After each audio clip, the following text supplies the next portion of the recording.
दो शब्द राहुल गांधी पे कहना चाहती हूं, लेकिन अगर आप उन लोगों में से हैं जिनको लगता है कि बिहार में पूरी तरह से निष्पक्ष चुनाव हुआ है, स्वतंत्र चुनाव हुआ है, पूरा ट्रांसपेरेंट और इंडिपेंडेंट प्रोसेस रहा है, तो आप ये वीडियो बिल्कुल मत देखिए, क्योंकि ये वीडियो आपके लिए नहीं है। लेकिन अगर आप उन लोगों में से हैं जिनके अंदर ये समझदारी है, जिनको समझ में आ रहा है, जो देख रहे हैं और ये मानने को तैयार नहीं है कि 90% से ज्यादा स्ट्राइक रेट बीजेपी और उनके घटक दलों का नहीं हो सकता है, तो इस वीडियो को अवश्य सुनिए। अगर आपके मन में भी यह सवाल आता है कि इतने पलायन, इतनी बेरोजगारी, महंगाई और इतनी कानून व्यवस्था के ध्वस्त होने के बाद 90% स्ट्राइक रेट आना असंभव है, तो यह वीडियो असल में आपके लिए ही है। क्योंकि बिहार में जो चुनावी प्रणाली की धज्जियां उड़ाई गई हैं वो सारे देश के सामने है।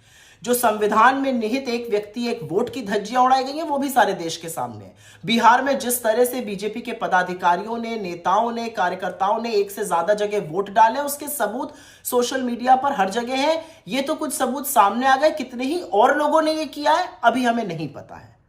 और इसीलिए अगर आपके मन में भी यह सवाल उठता है कि 62 लाख वोट काटे गए और फिर 20 लाख जोड़ दिए गए, जिसमें से 5 लाख वो वोट थे जिन्होंने फॉर्म ही नहीं भरे थे, और आप एसआईआर पर सवाल उठाते हैं, तो आप सही सवाल उठा रहे हैं।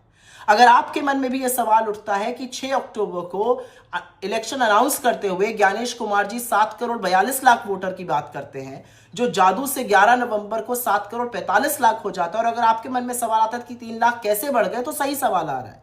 अगर आपके मन में सवाल आता है कि जेडीयू और बीजेपी की सरकार ने चुनाव के दौरान 10,000 रुपए खाते में डाले और चुनाव आयोग मूक दर्शक बना रहा और ये वोट के लिए कैश या जिसको रिश्वत कहते हैं दी जाती रही, तो बिल्कुल सही सवाल आपके मन में आ रहा है। अगर आपके मन में यह सवाल आता है कि कैसे चुनाव के बीचों बीच हरियाणा के करनाल से एक ट्रेन उन लोगों से भर के आती है जो बीजेपी का पटका पहने हुए हैं, वो बिहार में आकर वोट डालते हैं, तो आपके मन में बिल्कुल सही सवाल आ रहे हैं। और इन सब चीजों का इल्म, इन सब चीजों का पता, इन सब चीजों की अवेयरनेस हमें कहां से आ रही है? क्योंकि राहुल गांधी ने आरोप नहीं सबूतों के साथ वोट चोरी का कच्चा चिट्ठा इस देश के सामने खोलकर रख दिया है। राहुल गांधी ने सबूतों के साथ नरेंद्र मोदी और चुनाव आयोग की मिलीभगत को उजागर किया है। राहुल गांधी की बदौलत आज इस देश को फर्जी वोटर, फेक पते, कैसे एक एक घर पे 500-500, 800 लोग रजिस्टर हो जाते हैं, कैसे नकली फोटो इस्तेमाल होती है जिसमें ब्राजील की मॉडल तक शामिल है, ये लोगों के पास और खबर सामने आई है। ये राहुल गांधी की बदौलत है कि एक्चुअली इतने खुलासों के बाद मेन स्ट्रीम मीडिया और डिजिटल मीडिया के साथी जो फील्ड पर गए उन्होंने और उदाहरण लाके सामने रखे। ये राहुल गांधी की बदौलत है कि अगर एक व्यक्ति एक जगह से ज्यादा वोट करता हुआ पाया गया तो उसके फोटो, उसके वीडियो लोगों ने साझा किए सोशल मीडिया पे। ये उनकी बदौलत है कि लोगों को लगा वोट चोरी हो रही है और अगर किसी बूथ पर अनियमितता हो रही है तो उसको बढ़ चढ़ कर बोला गया। तो राहुल गांधी पर एकदम से आक्रामक कौन है, हमलावर कौन है? राहुल गांधी को इस हार का दोषी कौन ठहरा रहा है? महागठबंधन के खराब प्रदर्शन का ठीकरा कौन उनके सिर पर फोड़ रहा है? हो सकता है अनभिज्ञता में आप कर रहे हो, लेकिन असल में यह बहुत सोची समझी सुनियोजित साजिश है बीजेपी की, आरएसएस की और उनके पालतू मीडिया की। और यह साजिश इसलिए रची गई है जिससे राहुल गांधी जी का वोट चोरी का जो खुलासा है वो फीका पड़ जाए, जिससे कि इस देश की नरेंद्र मोदी के खिलाफ जो सबसे सशक्त आवाज है, जो किसी कीमत पर समझौता नहीं करती है, वो आवाज दब जाए।